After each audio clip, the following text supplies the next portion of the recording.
Криминалот на Артан Груби го отсликува владењето на двоецот ДУИ СДСМ, а неговото исклучување од матичната партија не ги амнестира интегративците, бидејќи тој владееше со нивна поддршка и партиски гласови.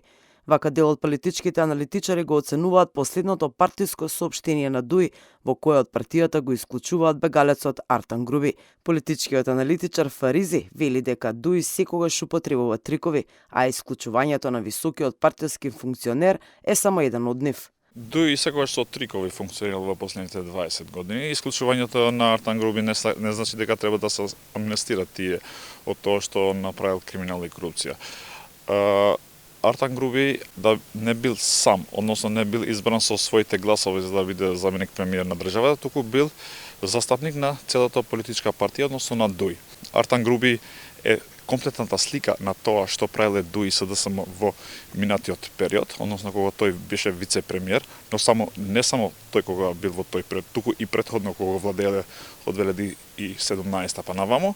Иднината на ДУИ е се понеизвестна, откако името на Артан Груби осамна на црната листа на САД. Аналитичарот Фаризи вели дека во јавноста веќе се зборува дека членови на Алијанса за албанците по празниците ќе се вратат кај Таравари, бродот на ДУИ е веќе потонат и се гледа крајот на партијата, прогнозира аналитичарот.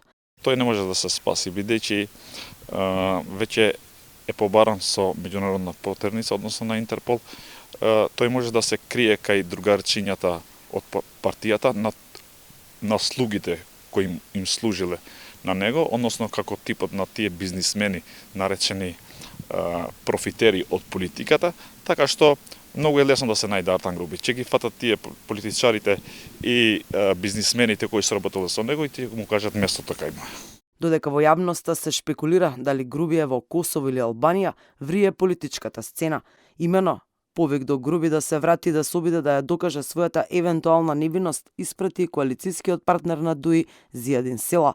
Вели ако е невин, тоа треба да го докаже во судска постапка. Поради сомнежи за сторен криминал, Артан Груби заврши на американската црна листа. Тој е осумничен за сторен милионски криминал во државна лотарија, заедно со поранишниот тамошен директор Прпарим Бајрами, кој исто така од поодамна не е во државава. За истиот случај, кривична пријава добија уште 4 други лица. МВР му поднесе кривична пријава и на поранишниот премиер Димитар Ковачевски, како и на екс-генералниот секретар на владата Методија Димовски. Сепак, засега, обвинителството немало докази за нив да ги процесуира.